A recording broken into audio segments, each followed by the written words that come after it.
evo, večeras se ovdje nalazimo u planetarijumu Astronomskog društva Novi Sad povodom izložbe astrofotografija, koja je organizovana u čast osnivanja Saveza astronomskih društava i astronomskih sekcija Vojvodine.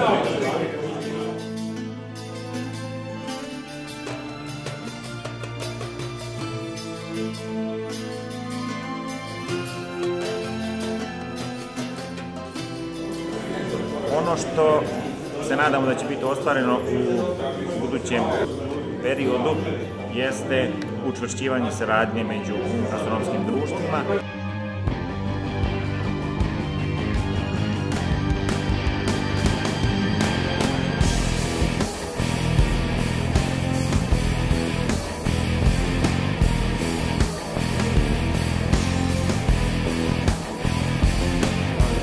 Drugi cilj koji Savez želi da postigne jeste da možda u perspektivi se omogući izgradnja jedne od observatorija na Fruškoj gori.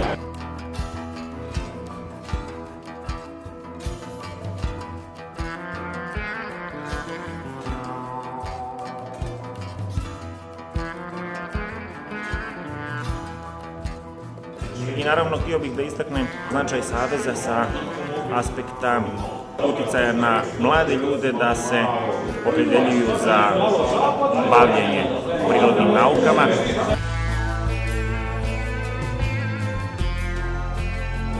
Očekujemo da u narednom periodu postepeno realizujemo svaki od ovih ciljeva i naravno da doprinesemo širem popularisanju astronomije i u Vojvodini i Srbiji uopšte.